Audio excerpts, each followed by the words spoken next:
Hi everyone, welcome back to Novel Nomad and welcome to my Tome Topple wrap up or mini review as I go through the 2 and a bit books that I read during Tome Topple. Now Tome Topple is a reading challenge or readathon where you read books that are 500 plus pages, and I have done my Tome Topple TBR, which I posted a few weeks ago, which I'll link right up here for your viewing enjoyment.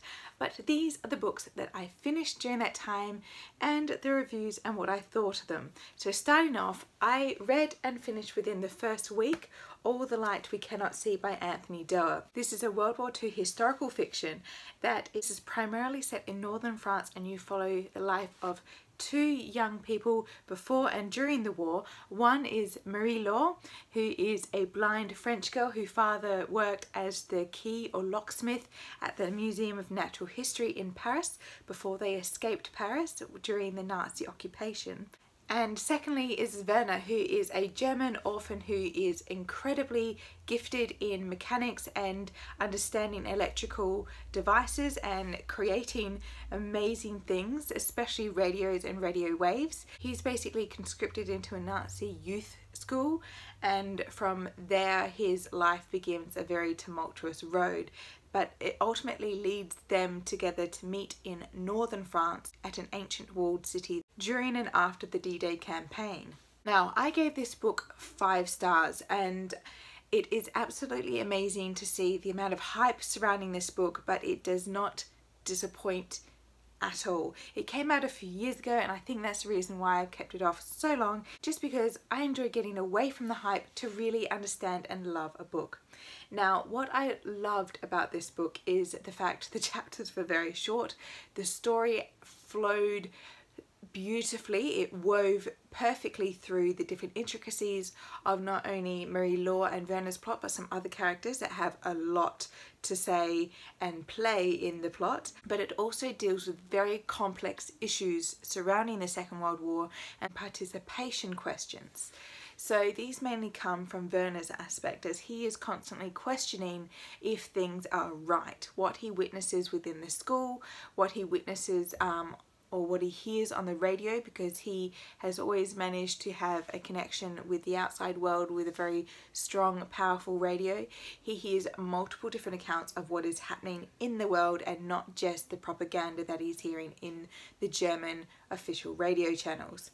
This idea of where a human being, an individual who is alone in the world, who is almost forced, or the only opportunity to exceed in a life beyond what is measured out for them, is doing something that they consider wrong or for the wrong people, how that is an issue within itself. Not at any point that you excuse the things that are being done around Werner, you just find yourself very much in Werner's shoes, very stuck in that situation, because like Werner, you see no way out for him.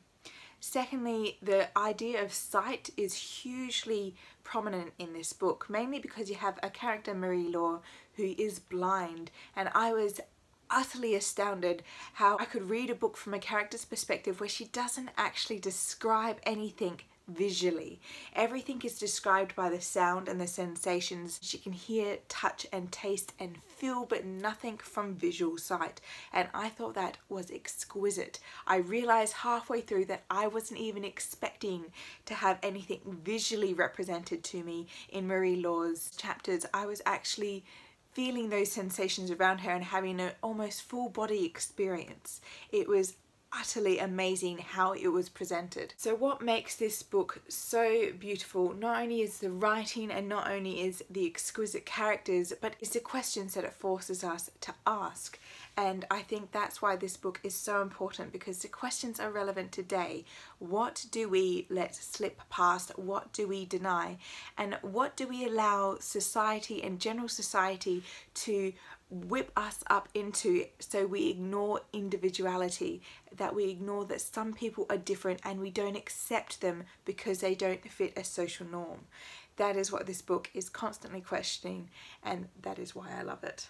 I had a very lucky Tome Topple, because the second book that I read and finished was The Daughter of the Forest by Juliette Marillier.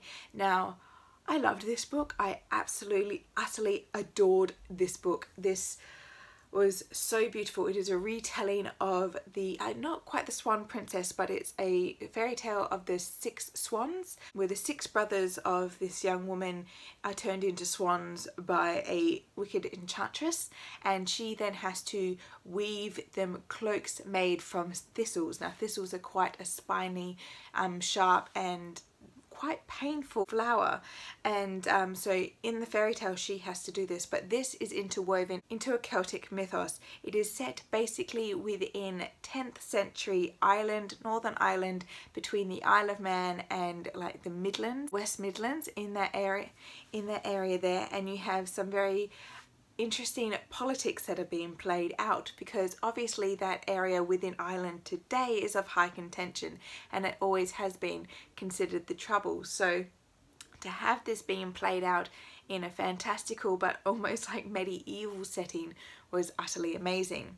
I also think the connection with nature that this book plays out is beautiful. The writing alone is stunning. It is wonderfully lyrical, and it just keeps you flowing and has this almost esoteric connection to nature within the book itself. The main character, Circa, she is absolutely amazing because she's quite young, but she's also very, very old for a young person. She has an old soul, so there's a level of understanding and forgiveness within her, but she also suffers at the hands of her stepmother, who is the one who takes away the protection of her older brothers because they get turned into swans, and she has to weave these coats by herself and not be able to talk or tell her story or even make a noise. No laughter, no noise at all. During this time she has to face many issues, loneliness, almost starvation, but at the same time she also gets raped, so there is a trigger warning for that in this book. It is not grotesque, it is not hugely graphic, but there is no time where it shies away from the fact of what has happened to this woman, and at no time does it allow it to be made okay. It is something that is wrong, it is a violation, and in a way, because she can't speak and she wants to still save her brothers, she continues to fight through this, even though she feels like she's been utterly betrayed and let down, because she's trying to save her brothers who are men, and it is men who have abused her. So it is absolutely amazing. It doesn't let go. The second half after that horrific scene just keeps going, but there's so much healing and forgiveness and movement in this book. It is utterly beautiful, and best of all, it is the first in a trilogy. I have already ordered the next 2, but I'm sure you're not surprised at all that I gave this one a solid 5 out of 5 stars.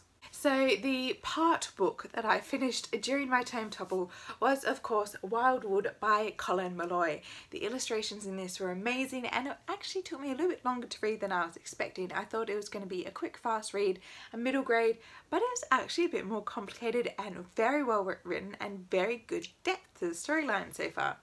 I have yet to finish it, but I like where it's going. It's got a little bit of a dark, fantastical tinge to it, so it's giving me a bit of vibes from more a grim-esque fairy tale, but it also has more of a Civil War factor where you've got flintlock rifles and warring factions. So this has been a really interesting middle grade read, and it really makes me stop and remember how complex some children's literature was and how it really makes you address issues that are happening within a child's life. Now you follow Prue and Curtis as they are swept up into the Wildwood once they chase after Prue's younger brother Mac, who's been abducted by crows, and the dangers and problems that they face, especially Curtis. I think his story is quite amazing so far.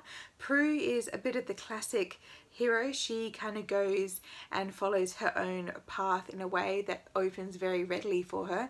But Curtis is an interesting one. He's a character that has to face a challenge and then face the repercussions of his choice of what he was led into in the first place. I'm getting a lot of a Narnia vibe with Curtis's story almost, but he doesn't just accept the Turkish delight that the witch offers.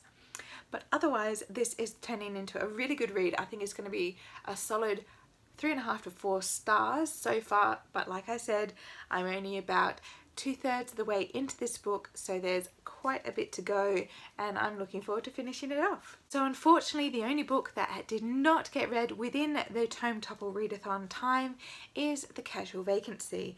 I think after the heavy and the very emotional All the Light We Cannot See, and then the equally heavy and emotional but wonderfully fantastical The Daughter of the Forest, this one I just felt like a little bit lighter read, so that's why I went with The Wildwood instead of The Casual Vacancy. But it's still on my shelf, it's still something that I want to read because I'd like to see where J.K. Rowling's writing evolved, and also, as so many people said in my previous video, they thoroughly enjoyed it to see how the intricacies of local English politics played out in a small sphere.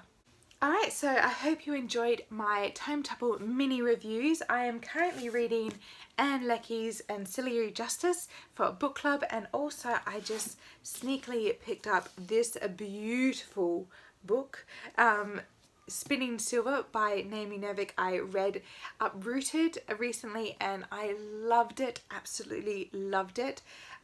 So I cannot wait to start on this one. Another fairy tale retelling set in a fantastical setting. So there's so much more to like and love within this book. So tell me what you're reading at the moment, what you've got plans to read in the coming rest of the year, because oh my goodness, we're nearly through July. It's so exciting. The Christmas is coming so fast.